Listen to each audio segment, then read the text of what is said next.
Sandra. Miss me? Don't answer. My wife usually says, "How can I miss you? You never go away."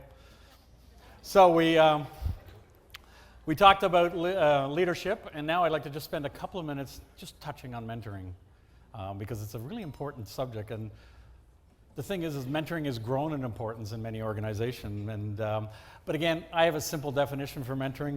Mentoring is helping the future become reality. When you think about it, that's our job when we're mentoring people.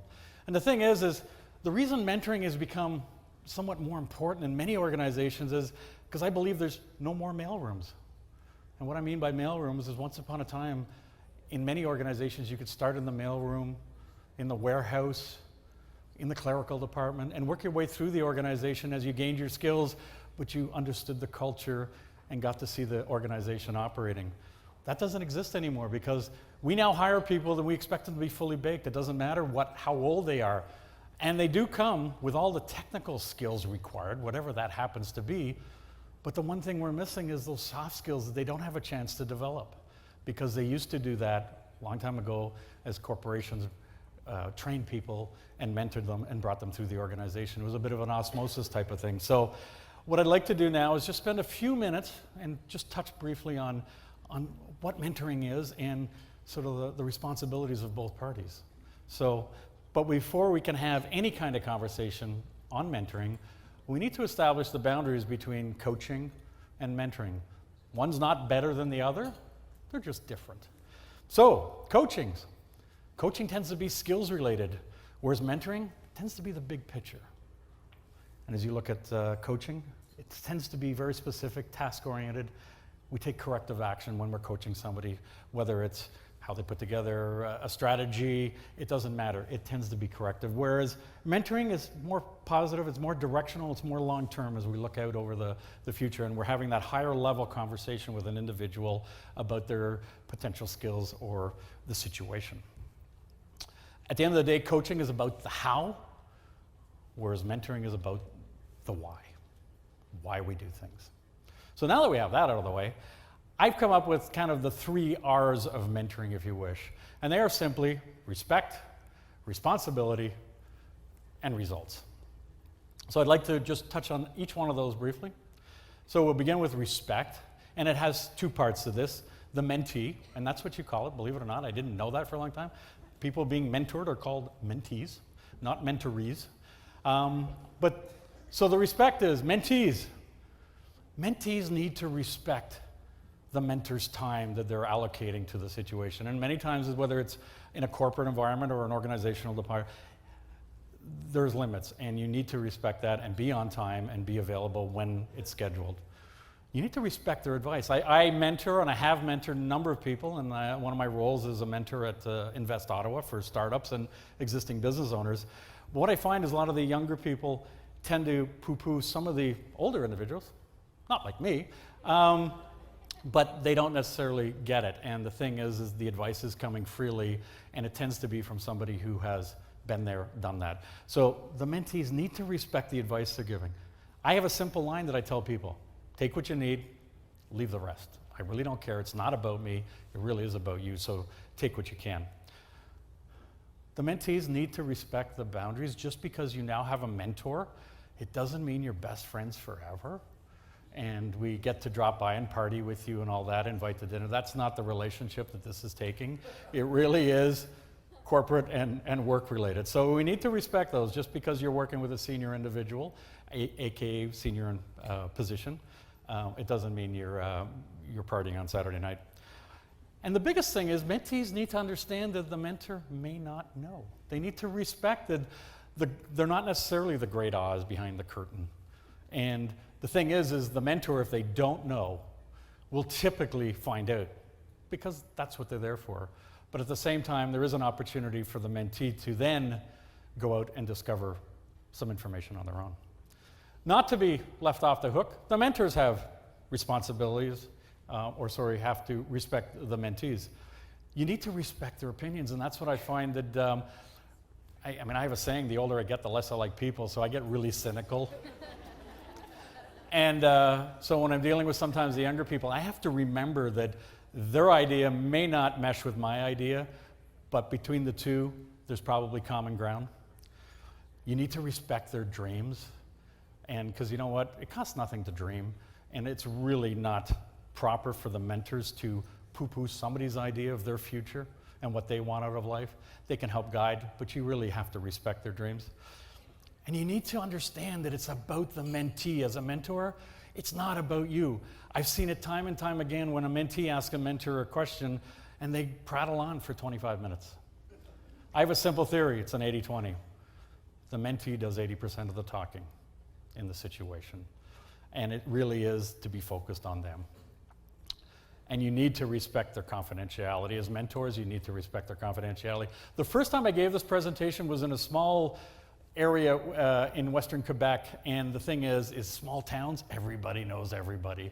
So you must, and some of them are related, so it makes it even worse. Anyway, well, that's another story.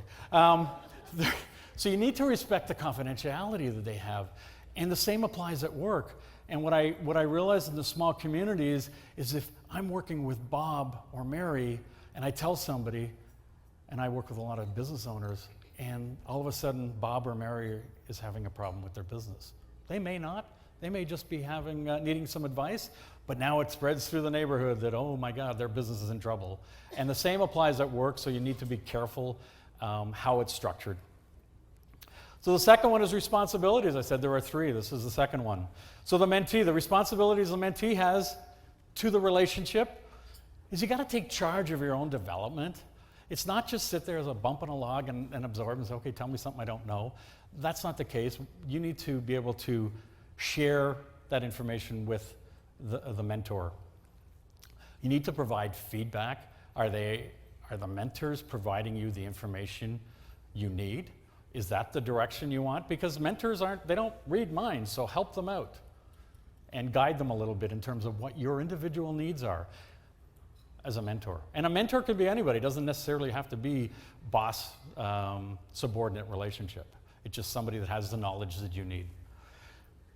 And thirdly, establish the duration. Please understand that that whole mentorship doesn't necessarily have to last forever. It can have a time frame, and it's okay. And the mentors understand that. Please understand that also, that there may be a time where you're not adding that value to that individual, and it's time to find another mentor or move on. Again, the mentors have responsibilities to the mentees, and that's to initiate the relationship. One thing that I find with sort of that new relationship with the mentee is they're a little shy and they don't really want to be bothering you, so it's up to you as the mentor to take that role and that driving force and initiate the relationship. And I typically will book 2 or 3 meetings ahead of time, and they could be 2 weeks apart. And once that settles into a normal pattern, we start to stretch it out and let the mentee do that. But initially, it really is up to the mentee. You're the senior individual. You have that confidence. They're coming to you. Take advantage of it. Cultivate their independence. Just make sure that you help them achieve what they're doing in this relationship. And don't control it. Just let them walk away with the information. Thirdly, don't make the decisions. Never just give them one option. Try to give them multiple options so that they're forced to make that decision. And I know it's so easy sometimes, like, hey, here's what you need to do. Okay. There may be situations like that, but most of the time, let them make the right one. And if they make the wrong one, try to nudge them over to the one you want them to pick. And above all, be patient.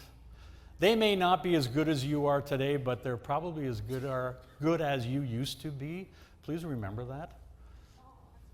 You were them one time, and it's up to you to just have that patience to make sure that they catch up. And people learn at a different rate. As some people are quick studies, others you have to tell half a dozen times. But just understand that. And the last point is results. What's the point of doing this if we're not going to get anything out of it, both parties? So the results for the mentee, you get practical advice from a mentor. You don't have to guess. You're not reading the theory. The world's full of theory. You're getting the practical advice from somebody who typically has been there, done that, made the mistakes. And it minimizes your errors because they made all the mistakes and they're going to tell you, ixnay on that, don't go down that road. Because here's some of the things you may see. And again, it's at that 30,000 foot level conversation. But they really are mentors are people, they want to help. They're caring, otherwise they wouldn't be freaking mentors. So the results for the mentee is it does minimize the errors you can possibly make. And it really expands your horizon. You're going to be exposed to information that through the conversations you may not have thought about or even considered, but you've just broadened your whole horizons in terms of information and how it applies to you and your role or your future, depending on what the conversation's about. And again, for the mentors, what the heck you doing it for? And this is so cool when it happens, and there are moments, is the satisfaction of helping others. That's a well-worn adage, but I'll tell you what, when you're sitting with somebody and there's an aha moment in their eyes, is really cool. And then they walk away, you're feeling like $1 million because you just helped somebody. And you know what, these aren't paid things, this is volunteer, but wow, it's amazing the feeling I get out of it, certainly, and I know a number of people. And the cool part about it is, the more you share, the more you know. I can't believe what I say sometimes. I'm going, wow, that was pretty cool. Wow, did anybody get that on film? Write it down? I actually did that in one session just recently. I went, wow, that was pretty profound, right? And they burst out laughing, so did I. I said, and we wrote it down because I want to use it in my next book. But it was, it's amazing how much information we've all gathered through our lifetimes, and we've kind of forgotten about it. You know the old adage, I've forgotten more than you'll know. But when you're in that mentoring position, it's really cool how it comes out, and it really does up your game. And the other thing, it improves your performance. As I said, up your game. You're not going to be one up by the mentee. No way. You got people watching your performance now because somebody really thinks you're cool and they're trusting your advice, and wow. So guess what? You got to have game now. You can't just sit back. You got to be strutting your stuff. So it's kind of a cool result of that. And the last thing is, if somebody once said that you need a mentor that's older than you and younger than you, and I truly believe that, and because you're exposed to new ideas. And certainly from the younger generation, the technology that is changing, the world is changing at such an amazing rate. You know what? I'm getting tired of trying to keep up. And it's funny how the younger people are using technology that my age group developed, and we're going, what the hell is that about? But we're exposed to different ways. And you know what? There really is no new ideas out there. The same ideas existed for many decades, if not centuries, but the applications or the tools we have now are different. And it's tough to keep up. I look at my kids and any of the young people, they can pick up any electronic device and figure it out in 30 seconds flat. I'm going, where's the help button? But that applies to so many areas. They do have a different outlook. I'm not saying it's always right. There's enough Facebooking going on. However, you can learn. So, this is wise words. Chinese are great at these proverbs. A single conversation across the table with a wise person is worth a month study of a book. Thank you, ladies and gentlemen.